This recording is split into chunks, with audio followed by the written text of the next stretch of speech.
Welcome to a night of total terror. In 1968, George Romero brought us Night of the Living Dead. It became the classic horror film of its time. We must not be lulled by the concept that these are our family members or our friends. They are not. They will not respond to such emotion. Now, George Romero brings us the most intensely shocking motion picture experience for all time. It gets up and kills. The people it kills get up and kill. When there is no more room in hell, the dead will walk the earth. First came the night, then came the dawn. Now comes the most eagerly awaited day in horror film history. Welcome back to Thursday of the Dead, episode 215. My name is Jace. If you've been following this show, what's in the box shouldn't be a surprise because I mentioned it in a recent episode. I just figured I would do something a little bit different. As it's October, Halloween season, I've just moved. A lot of my stuff is still either in storage or in transit or in boxes in the other room. So this was inspired, as I mentioned, by a recent episode where I bought a figure that I always thought was ugly. And I bought it because I got a good deal on it.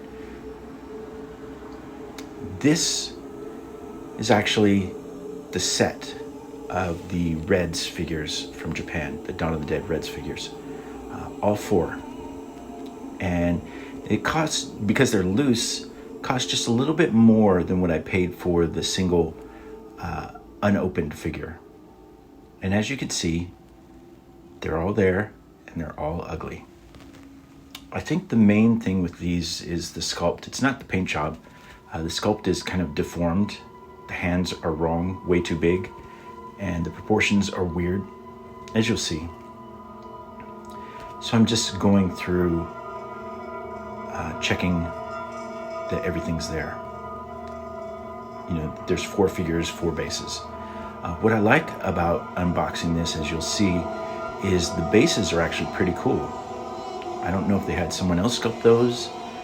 I don't know what the situation was, or, who knows. But these figures, from what I understand, were released in Japan in the early 90s. There's Savini from the back. I forget what they call him on this package, but the names are weird. I mean, he's Blades as far as I understand, or, whatever you want to call him. Yeah, this base is cool.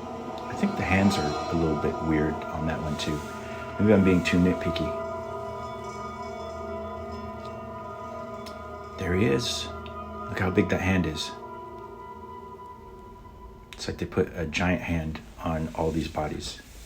Maybe they had a deal where they bought a bunch of hands from some other set and just stuck them on these. I don't know. Or maybe the sculptor is not very good with hands.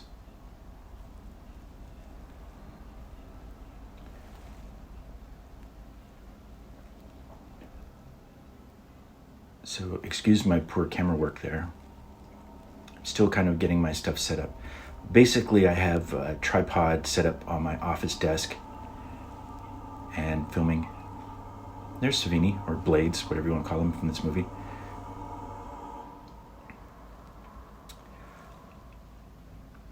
The next one,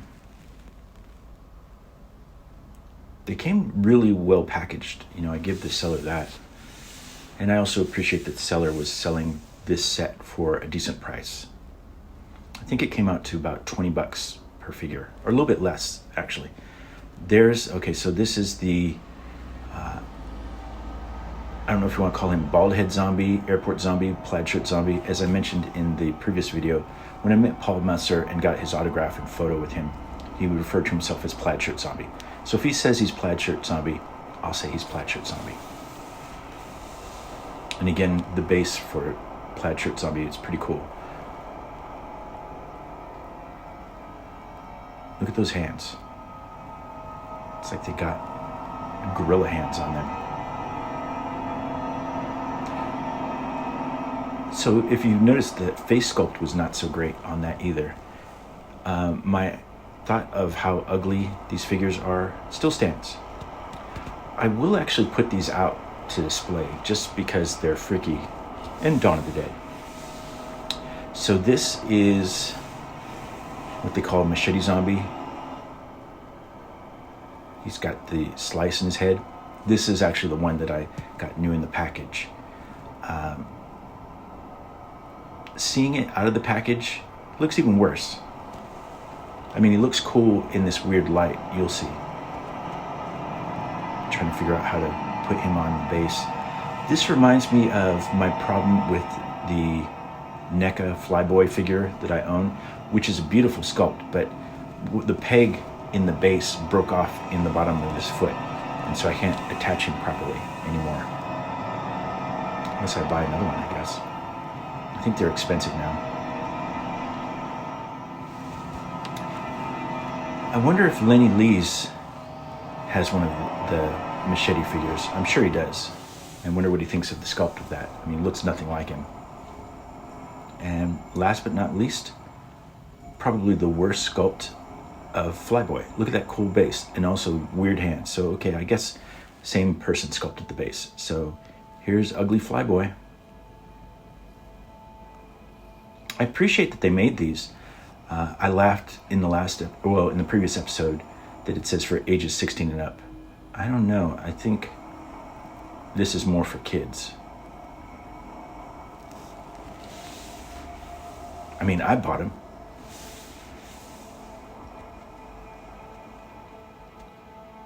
All right, let's look at them all again. There's the incredible plaid shirt zombie. Cool base.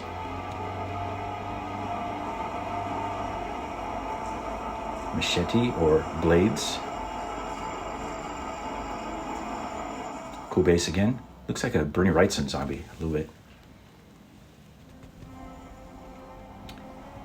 There's machete zombie with the slice in his head.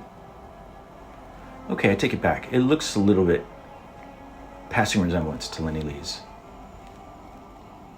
Thanks for watching. And stay tuned for more October craziness.